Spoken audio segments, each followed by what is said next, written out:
मुदस्सर है और मैं एक लिखारी हूँ। जैसा कि आपको मालूम है कि लिखारी होने के लिए ये ज़रूरी है कि बहुत सारा मुताला किया जाए, और इसी मुताले की बुनियाद पर मैं आपसे किताब तारुफ़ की सीरीज़ में कुछ किताबों का इंट्रोडक्शन या तारुफ़ करवाने जा रहा हूँ। आज मैं जिस किताब का इंट्रोडक्शन या तारुफ़ करवाऊँगा वो बड़ी अनोखी और बड़ी बेमिसाल किताब है। अनोखी इसलिए कि इस किताब के पहले सफ़े की पहली लाइन पर लिखा गया है कि मेरा मशवरा तो ये है कि ये किताब ना पढ़े, बर्बाद हो जाएंगे।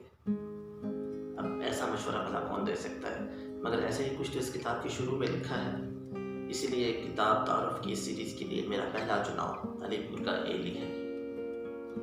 अलीपुर का एली,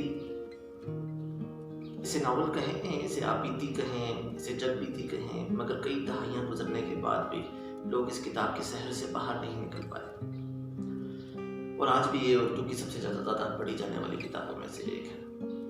यहाँ मैं एक वजाहत कर दूँ कि किताब तारुफ़ की सीरीज़ में मैं जिस किताब का तारुफ़ या इंट्रोडक्शन पेश करूँगा उसमें ये ध्यान ज़रूर मलूज़ खातिर रखूँगा कि जो लोग उस किताब को पढ़ना चाहें उनके लिए कोई स्पॉइलर या किताब के मतन से कोई भी ऐसी चीज़ ना पेश की जाए जिससे कहानी का तासुर ख़राब हो या कहानी खुलने का अंदेशा हो। तो मैं कोशिश करूँगा कि जो लोग किताब पढ़ना चाहें उनका लुत्फ़ बर्बाद ना हो। अलीपुर का एली एक बड़ी ज़ख़ीम किताब है। बकौल शख्स से इसे एक हाथ में उठाकर नहीं पढ़ा जा सकता, लेकिन फिर भी अक्सर लोगों ने ये किताब एक ही नशिस्त में ख़त्म की। यहाँ मैं ये भी कहना चाहूँगा कि जो लोग महज अंग्रेज़ी किताबों से रग़बत रखते हैं, इंग्लिश लिटरेचर को पढ़ना पसंद करते हैं, वो भी इस वीडियो को ज़रूर देखें और ये जानें और महसूस करें कि उर्दू में कितनी शानदार किताबें लिखी गई हैं। अलीपुर का एली मुमताज़ मुफ्ती साहब ने लिखी। मुमताज़ मुफ्ती साहब की इस किताब के अलावा भी बहुत सारी किताबें हैं, जैसे तलाश, अलख नगरी, समय का बंधन, गुड़िया घर। लेकिन इस किताब को बहुत ख़ुसूसी तौर पर शोहरत हासिल हुई है। मुमताज़ मुफ्ती साहब ने इसमें हकीकत और अफसाने की बुनद से एक आपबीती लिखी है जिसे हम मेमोर कह सकते हैं, और इसे एक नावल की शक्ल में हमारे सामने पेश कर दिया। दौरे हाज़िर के जो पॉपुलर फिक्शन से हटकर, जहाँ पे हीरो का कद 6 फुट का होता है और उसका IQ लेवल 180 का होता है, अलीपुर का एली में जो मरकज़ी किरदार है एली, वो एक बड़ा आम सा और बड़ा नॉर्मल सा कैरेक्टर है। एक बड़ी सी आम सी शक्ल वाला एक मनहनी सा किरदार, जिससे हम अपने गिरदो पेश कहीं भी देख सकते हैं। बसा औक़ात आईना देखने पर भी वो नज़र आ जाता है। यानी माशरत से जुड़ा एक ऐसा किरदार जिससे अमीर से अमीर, गरीब से गरीब, उर्दू पढ़ने वाले, अंग्रेज़ी पढ़ने वाले, यानी कि माशरे का हर शख्स किसी न किसी तौर पर अपने आप को एली से मुंसलिक कर सकता है, और यही इस किताब की ख़ास बात है। एली कौन है, आखिर उसकी ज़िंदगी में ऐसा क्या बीता कि मुमताज़ मुफ्ती साहब ने 1000 सफ़ों की किताब लिख डाली। ये तो आपको किताब पढ़कर ही मालूम होगा, मगर ये जान लीजिए कि ये आज से 60 साल पहले लिखा गया था, और आज भी इसकी तहरीर इसी तरह तरोताज़ा है। जैसे हम और आप जॉर्ज ऑरवेल का नावल 1984 पढ़कर हैरान होते हैं कि उसमें किस कदर मुस्तक़बिल बिनी यानी फ्यूचरिस्टिक अप्रोच मौजूद है, इसी तरह मैं अलीपुर का एली में इंसानी ज़ात, नफ्सियात और नफसाती उलझनों को कहानी में की शक्ल में पेश करने की सलाहियत से बेपनाह मुतासिर हुआ हूँ। ज़रा सोचिए, एक आम से लड़के की ज़िंदगी में ऐसा क्या हुआ होगा कि इस पर 1000 सफ़े लिख दिए जाए। मगर साहिब यकीन जानिए, अगर आपने एक दफ़ा ये किताब उठा ली तो फिर आप इसे पढ़े बगैर रख नहीं सकते। ये मेरा दावा है। एली पाकिस्तान बनने से पहले पैदा हुआ, और इन 1000 सफ़ों में इसने इसी सफ़र को तय किया है।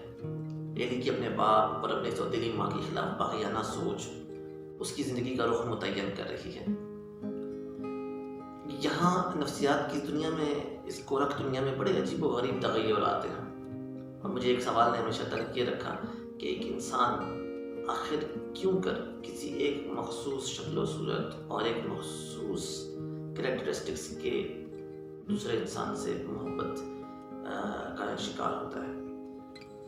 और अगर आपको भी सवाल ने तंग किया है तो इस किताब के अंदर इस बात का एक मुंतकी जवाब मौजूद है।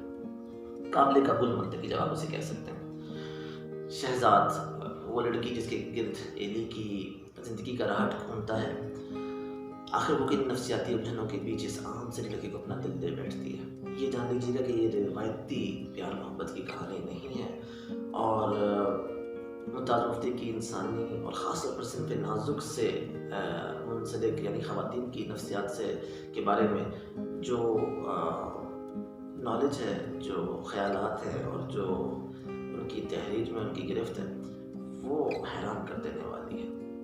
ممتاز مفتی نے خود کہا تھا کہ ایلی کی سب سے بڑی دریافت عورت تھی، اور اسی لیے جب آپ اس کہانی کو پڑھتے ہیں تو آپ کو معلوم ہوتا ہے کہ یہ کہانی کوئی عام کہانی نہیں ہے، بلکہ یہ میری، آپ کی اور ان انگنت لوگوں کی کہانی ہے جو اپنی داستان خود سننے کا حوصلہ نہیں رکھتے۔ اور اس ناول کی ایک بڑی مشہوری کی ایک خاص وجہ یہ بھی ہے کہ لوگ اس ناول کو پڑھ کے اپنے آپ کو ایکسپلور کرتے ہیں، اپنی ذات کے اندر کوئی نیا جزیرہ دریافت کر بیٹھتے ہیں۔ اس ناول کی ایک اور خصوصیت اس کی کردار نگاری ہے۔ عام کتابوں کے برعکس جہاں پہ کہانی ابواب میں بٹی ہوتی ہے، چیپٹرز میں ڈیوائڈ ہوتی ہے، اس کہانی کو آگے بڑھنے کے لیے کرداروں کی ضرورت ہے اور کرداروں کے تعارف کی ضرورت ہے۔ تو اس کہانی میں آپ کو بہت سارے کردار ملیں گے جن کو باقاعدہ انٹروڈیوس کروایا گیا ہے، باقاعدہ ان کا تعارف دیا گیا ہے، اور اس کے بعد ان کا اس کہانی میں حصہ بیان کیا گیا ہے۔ تو ایک بڑی حیران کن اپروچ ہے جو کہ مجھے بہت کم کتابوں کے اندر دیکھنے کو ملی ہے۔ یہ کہانی جو ہے علی پور کا ایلی میں جو کہانی بیان کی گئی ہے، اسے فرسٹ پرسن پرسپیکٹیو سے لکھا گیا ہے، یعنی کہ آپ دنیا کو ایلی کی نظر سے دیکھیں گے۔ اور اب اس ویڈیو کے آخر میں اس جملے کو کہہ ڈالوں گا جس سے میں پوری داستان میں پہلو تہی کرتا آیا ہوں، اور وہ جملہ یہ ہے کہ ایلی کوئی اور نہیں بلکہ ممتاز مفتی خود ہیں۔